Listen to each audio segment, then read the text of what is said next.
الزمالك النهارده لعب مع فريق اسمه عثماسون طنطا ورقعوا 8-0.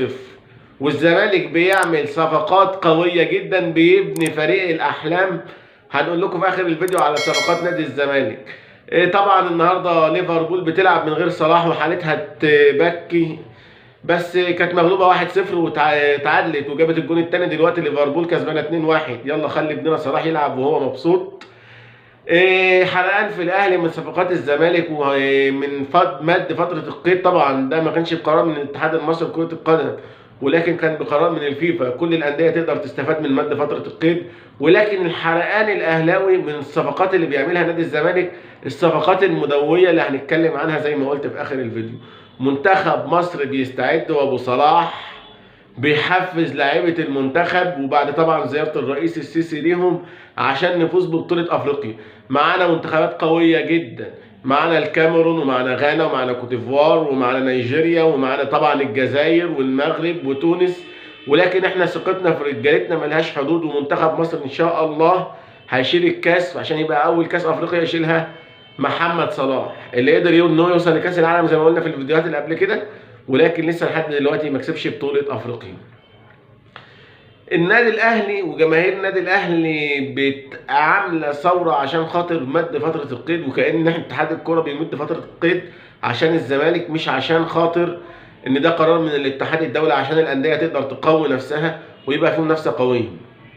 الزمالك قدامه عدد كبير جدا من اللعيبه القويه واللعيبه السوبر اللي هيدعم بيهم فرقته. عندنا الجلاصي، وعندنا اليو بادجي معروض على الزمالك، طبعا عبد الله السعيد بنسبه كبيره جدا في الزمالك، محمود صابر برضه لاعب بيراميدز وفي خناقه ما بينهم عشان مين فيهم اللي هيجي نادي الزمالك. كمان اسمه ايه، عمر كمال عبد الواحد بنسبه كبيره في الزمالك، وان كان الاهلي بيحارب عشان يضم عمر كمال عبد الواحد، بس عشان يمنع نادي الزمالك ان هو يضم لعيب قوي هيبقى مع احمد فتوح، هيبقوا جناحين مالهمش حل، وهم جناحين منتخب مصر. فازاي يعني يبقى جناحات منتخب مصر كلها في نادي الزمالك؟ طبعا الاهلي مش متعود على كده. مصطفى فتحي الواد الشقي لو رجع نادي الزمالك طبعا مع عبد الله السعيد ورمضان صبحي وشيكابالا ومصطفى شلبي و طبعا محدش هيقدر يقف قدام نادي الزمالك.